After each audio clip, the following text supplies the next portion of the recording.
Bertemu kembali kita dalam pembelajaran kimia. Pada pertemuan kita kali ini, kita akan membahas tentang pengenalan ilmu kimia. Nah, mungkin kita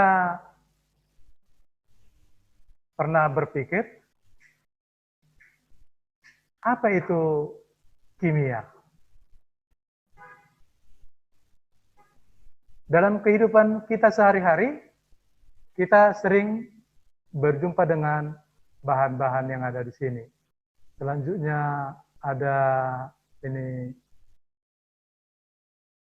dalam dunia farmasi, dalam bidang penelitian, mungkin ini penelitian tentang virus, obat-obatan, dan yang lain.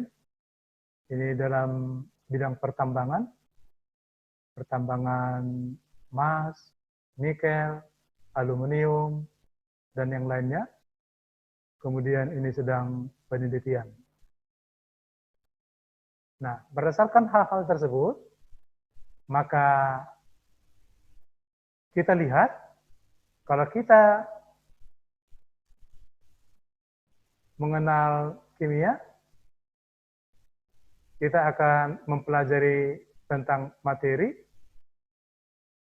kemudian kita juga belajar tentang peranan kimia dalam kehidupan kita sehari-hari, dan apa manfaatnya bagi kita mempelajari kimia.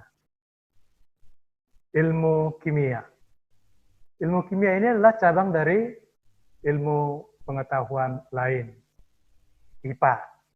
Jadi dalam IPA ada biologi, fisika, dan kimia. Nah, ilmu kimia itu adalah ilmu yang mempelajari tentang susunan, struktur, sifat, dan perubahan materi, serta energi yang menyertai perubahan tersebut.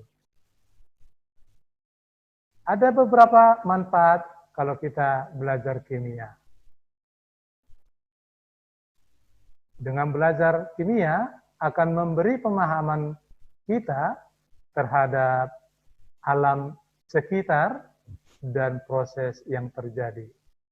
Misalnya proses terjadinya besi berkarat.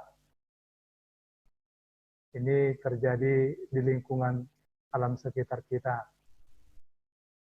Selanjutnya produk yang menimbulkan masalah. Nah, ini produk yang menimbulkan masalah.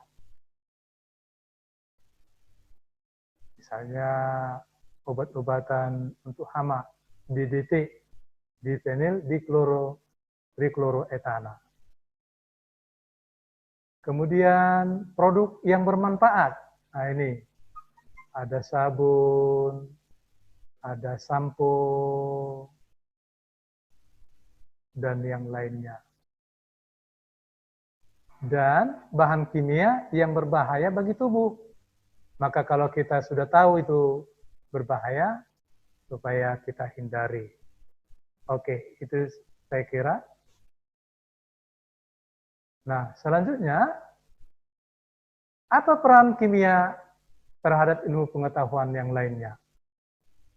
Nah, peranannya dalam bidang kedokteran, dalam bidang farmasi, dalam bidang pertanian, biologi, seni, kriminologi, dan lainnya. Mari kita bahas satu persatu. Yang pertama, dalam bidang kedokteran. Kimia dalam bidang kedokteran, bahwa seorang dokter menganalisis, mendiagnosa apa penyebab dari seseorang itu sakit. Nah, setelah diagnosa, maka dalam bidang farmasi menciptakan obat-obatan yang dipakai mengobati pasien yang sedang sakit sehingga mengalami kesembuhan. Kalau dalam bidang pertanian, kimia berperan dalam membentuk atau menciptakan pupuk. Nah, pupuk ini bermacam-macam, ada pupuk urea, TSP, mutiara, dan yang lain. Di mana masing-masing mengandung ada nitrogen, ada fosfor, ada kalium. Di samping untuk membuat atau memproduksi pupuk, kimia juga berperan dalam menciptakan atau memproduksi obat-obatan untuk hama penyakit tanaman. Nah, dalam bidang biologi, kimia berperan dalam metabolisme makhluk hidup. Kemudian dalam bidang seni, itu menciptakan keindahan. Misalnya cat, memperindah bangunan sehingga lebih menarik. Kemudian dalam bidang kriminologi, nah misalnya seorang polisi itu mentes seorang pengguna narkoba dengan mentes urinnya. Bisa juga untuk mengungkap proses pembunuhan dengan sidik jari si pelaku. Nah, itulah kira-kira tentang manfaat ilmu kimia dalam bidang ilmu yang lain. Nah, sekarang kita akan membahas tentang materi. Materi. Apa itu materi? Nah, materi ini lebih sederhananya bisa kita katakan benda atau zat. Kalau benda, pasti mempunyai massa dan menempati ruang. Maka materi adalah segala sesuatu yang mempunyai massa dan menempati ruang. Apalah contohnya dalam kehidupan kita sehari-hari? Buku, bahan makanan, uang, bolpoin, sepatu, tas, dan bahkan udara juga termasuk adalah materi. Jadi udara itu mempunyai massa dan menempati ruang. Maka udara juga termasuk materi. Sifat materi ada 4. Ada sifat fisika, ada sifat kimia, ada sifat intensif, ada sifat ekstensif. Nah, apa itu sifat fisika? Sifat fisika adalah keadaan fisis materi. Bagaimana titik lelehnya, titik didihnya, massa jenis. Itu termasuk sifat fisika. Sedangkan sifat kimia itu perubahan materi menjadi materi lain. Misalnya mudah berkarat, reaktivitasnya, dan lain sebagainya. Sedangkan sifat intensif adalah bergantung pada jumlah. Bergantung pada jumlah misalnya adalah massanya berapa, volumenya berapa mili, dan lain sebagainya. Sedangkan sifat ekstensif itu tidak bergantung pada jumlah. Contohnya warna, massa jenis, dan yang lain. Nah, sekarang perubahan materi. Perubahan materi ada 2. Yang pertama adalah perubahan fisika. Perubahan fisika ini tidak menghasilkan zat baru. Dia tidak menghasilkan zat yang baru. Dia hanya berubah dari wujud yang satu menjadi wujud yang lain. Misalnya dari cair menjadi padat, atau sebaliknya padat menjadi cair, dari cair menjadi gas, atau sebaliknya gas menjadi cair, gas menjadi padat, atau padat menjadi gas. Contohnya apa? Misalnya air mendidih. Berarti air berubah dari zat cair menjadi gas. Contoh yang lain apa? Es. Di mana es ini berubah wujudnya dari cair menjadi padat. Sedangkan yang kedua adalah pelarutan. Pelarutan, contohnya gula dilarutkan dalam air. Nah, gula sifatnya rasanya manis. Kalau dilarutkan dia dalam air, dia tetap rasanya manis. Nah, itulah perubahan fisika.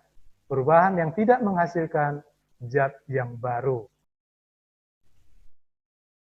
Nah, perubahan materi yang kedua adalah perubahan kimia. Perubahan kimia ini menghasilkan zat yang baru. Misalnya kalau kita bakar kertas, maka kertas itu berubah menjadi debu. Atau ketika kita mengupas apel,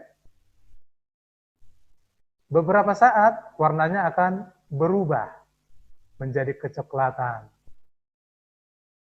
Nah, misalnya ini warnanya berubah menjadi kecoklatan. Nah,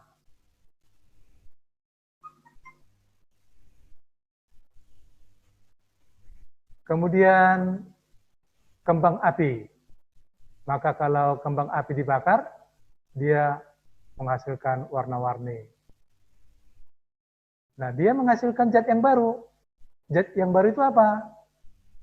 Menghasilkan ada asap, ada debu, menghasilkan perubahan warna, ya, menghasilkan energi juga panas.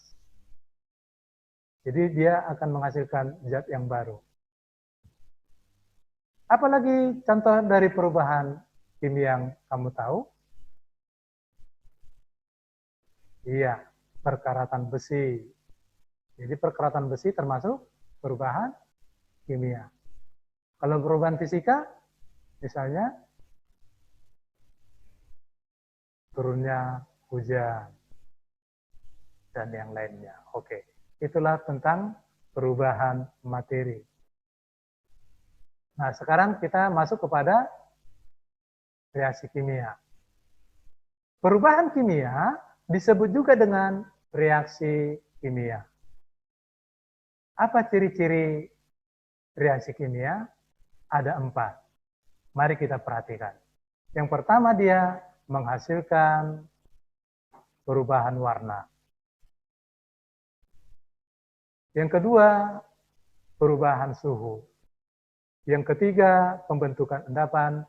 Dan yang keempat, pembentukan gas. Nah, sebagai contoh nyata, kalau kita membakar sampah, maka sampah itu berubah warna menjadi hitam. Kemudian kalau kita membakar sampah, akan terjadi panas. Nah, itulah perubahan suhu.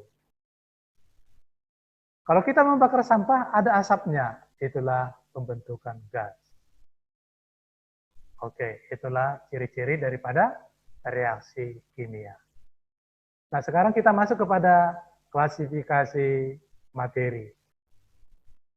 Materi dibedakan atas 2, zat tunggal dan campuran. Zat tunggal ini dibedakan lagi atas 2.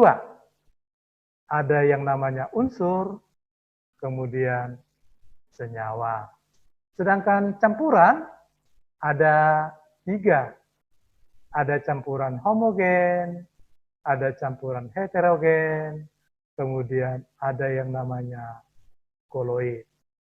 Satu lagi nanti suspensi. Kemudian unsur dibedakan atas 3. Ada unsur logam, ada unsur non-logam, dan unsur metaloid. Oke, ini klasifikasi daripada materi. Demikian anak-anak kami sekalian, materi kita kali ini. Semoga anak-anak kami memahaminya. Semoga Tuhan memberkati. Salam sehat. Terima kasih.